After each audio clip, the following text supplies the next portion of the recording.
আসসালামু আলাইকুম এভরিওয়ান। তো তোমরা সবাই কেমন আছো? আশা করছি ভালো আছো। তো দেখো, ফারজানাস ডেইলি লাইফস্টাইলে তোমাদের সবাইকে জানাই অনেক স্বাগত। দেখো, আমি সকাল সকাল ছাদে চলে এসেছি। ছাদে এসে দেখলাম আমার এই ছোট্ট ফুল গাছটাতে অনেক ফুল ধরেছে।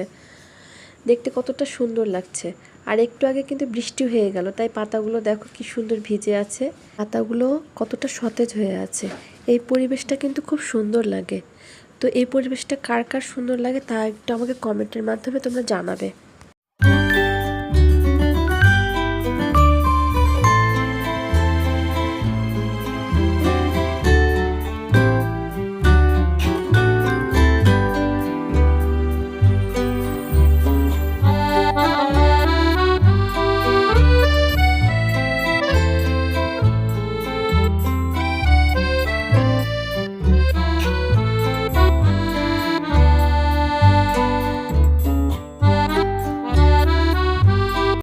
তো দেখো, এই যে ছাদে থেকে আমি নিচে চলে এসেছি। এসে আগে চায়ের পানি বসিয়ে দিয়েছি চা করার জন্য।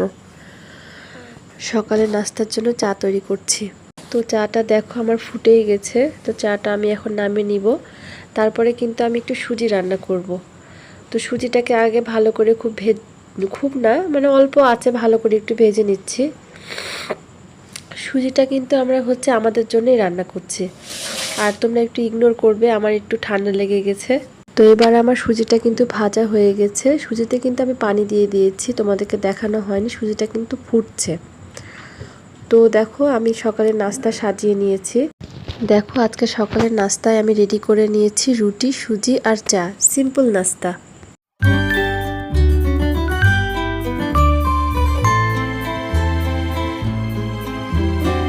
তো সকালবেলা দেখো, নাস্তা খাবার পরে কিছু বাসন বের হয়েছে। সেই বাসনগুলো এখন কিন্তু আমি মেজে নিব। মেজে কিন্তু ধুয়ে নিব।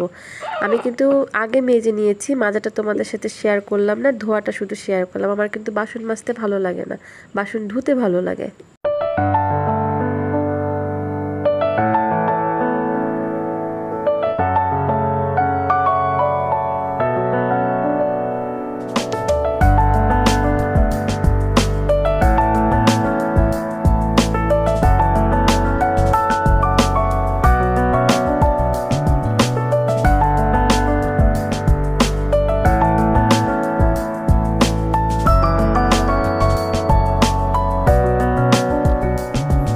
দেখো, এখানে কিন্তু আমি রান্নাঘরে চলে এসেছি। রান্নাঘরে কিন্তু এসে দেখছি আমার শাশুড়ি মা কিন্তু রান্না বসিয়ে দিয়েছে আর মাছটা ভাজতে দিয়েছে। সত্যি কথা বলতে আমি কিন্তু রান্না বান্না করি না, কারণ আমার একটা ছোট্ট বাবু আছে, 1 বছর বয়স। আমি কিন্তু আমার শাশুড়ি মাকে রান্না বান্নায় বা সকালের কোনো খাবার দাবারে আমি কিন্তু হেল্প করতে পারি না। সে কিন্তু পুরোটাই একা একাই করে। সকালের নাস্তাও সে একা করে, আবার দুপুরে রান্নাটাও সে একা করে। আমার করতে ইচ্ছা করে, কিন্তু আসলে আমি করতে পারি না। ছোটো বাচ্চা নিয়ে মন চাইলেও অনেক কিছু করা যায় না, সম্ভব হয়ে ওঠে না। আর আমার কিন্তু একটা বড় ছেলেও আছে, ক্লাস 7-এ পড়ে। আমার কিন্তু এক ছেলে আর এক মেয়ে আছে। তো আস্তে আস্তে দেখো, মাছগুলো কিন্তু ভাজা হয়ে গেল। তো এই যে মাছ ভাজার পরে কড়াইয়ে পেঁয়াজ দেওয়া হয়ে গেছে।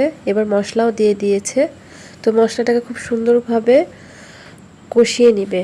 কষানোর পরে কিন্তু আজকে মাছ কোনো সবজি দিয়ে রান্না হবে না, জাস্ট মাছটা কিন্তু ভুনা হবে। তো তোমরা দেখতে থাকো কিভাবে রান্নাটা হচ্ছে। মশলাটা কিন্তু কষানো হয়ে গেছে। তোমাদেরকে মশলাটা কষানো কিন্তু দেখানো হলো না। তো মাছগুলো কিন্তু এখন দিয়ে দিবে। আর আরেকটা কথা বলি, আমাদের কিন্তু কাঠের জালে রান্না করে, আর পাটাতে মশলা পিষে খাওয়া হয়, ব্লেন্ডারে মশলা পিষে খাওয়া হয় না। তো আমরা কিন্তু কাঠের জালের রান্না আর পাটায় পিষা মশলা প্রতিদিনেরটা প্রতিদিনই এটা আমরা পছন্দ করি। তো রান্না বান্না শেষ হয়ে গেছে, আর তোমাদেরকে কিছু দেখানো হলো না। তো দেখো, দুপুরের খাবারে আছে কি, এটা ছোট মাছের চচ্চড়ি, এটা ওই যে মাছের তরকারি যেটা তোমাদেরকে রান্না শেয়ার করলাম, এটা চাল কুমড়ো আর পেঁপে দিয়ে ভাজি, আর এটা ডাল। তো আজকে এটা আমাদের লাঞ্চ মেনু। তো তোমাদের এটা কেমন লাগলো আমাকে একটু কমেন্টের মাধ্যমে জানাবে। ভালো লাগলে অবশ্যই ভালো ভালো কমেন্ট করবে।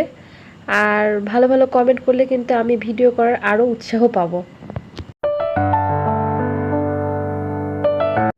তো আজকের মতো আমি ভিডিওটি এখানেই শেষ করছি। আমার ভিডিওটি যদি তোমাদের ভালো লেগে থাকে অবশ্যই লাইক, কমেন্ট এবং শেয়ার করে দিবে। আল্লাহ হাফেজ।